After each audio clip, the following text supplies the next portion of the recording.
লাউ শাকের মজার এই রেসিপিটি ভাতের লগে খাইতে কিন্তু দারুণ লাগে। অনেকেই যখন শাক রাঁধতে যায় হ্যাগো শাক কইলাম একেবারে লাল হয়ে যায়। আর এই লাল কেন হয় সেইটাই আজ আপনাগুলোকে শেয়ার করবো। তো এখন লাইক দিয়া দেখা শুরু করে দেন। প্রথমে আমি লাউ শাক কাইটে দুইয়া মুইয়া চুলার মধ্যে বহাই দিছি। অহন এর মধ্যে দিয়ে দিমু কাঁচামরিচ, পেঁয়াজ কুচি আর হইল লবণ। লবণটা স্বাদ মতো দিয়ে দিবেন।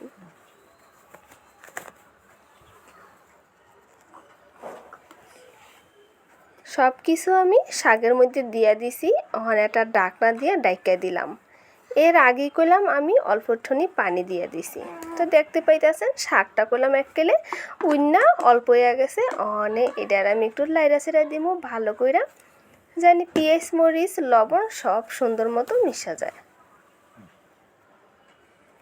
তো অহনে আপনাদের কই শাক কেমনে লাল হয়ে যায়।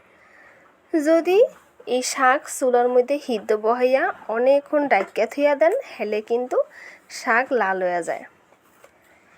মাঝে মধ্যে শাকটা যদি লাইরা চেরা দেন তাহলে কিন্তু শাকটা লাল হয় না। তো আমার শাকগুলো হিদ্ধ হয়ে গেছে। অহন আমি এই শাক বাগার দিব। বাগার দেওয়ার লেগে চুলার মধ্যে আমি দিয়ে দিছি কড়াইতে দিয়ে দিতেছি খাবার তেল। তেল গরম হয়ে গেছে। অহন আমি দিয়ে দিমু রসুন কুচি আর একটা পেঁয়াজ কুচি আর রইল শুকনা মরিচটা ছোট ছোট করে কাইটে কাইটে রাখছি, মানে শুকনা মরিচ কুচি। এগুলার আমি একটু বাইজা ব্রাউন কালার করে নিমু।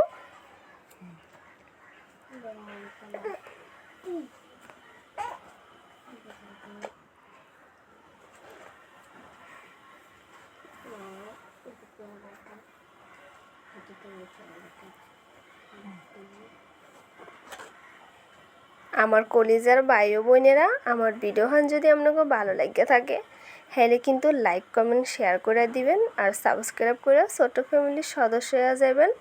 আর পাশে থাকা বেল আইকনটি অন করে দিবেন, জানি আমি ভিডিও ছাড়লে সর্বপ্রথম আপনাদের কাছে যাইয়া পৌঁছায়। তাই আমার এই রহুন পেঁয়াজ মরিচ কলাম ভাজা হয়ে গেছে।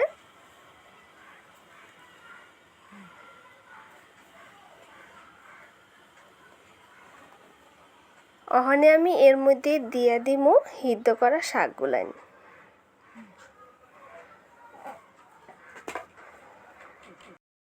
শাকগুলান রে আমি ভালো করে অহনে মিশাই লইমু ভাজা রহুন পেঁয়াজ আর মরিচের লগে। সুন্দর মতো শাকের তন পানিগুলা একবারে শুকাই হালাইতে হইব।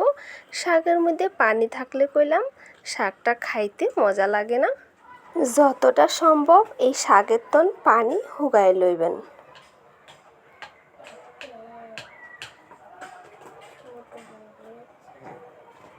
তো আশা করি আপনারা বুঝতে পারছেন যে শাক রাঁধতে গেলে শাক লাল হয়ে যায় কি লেগা।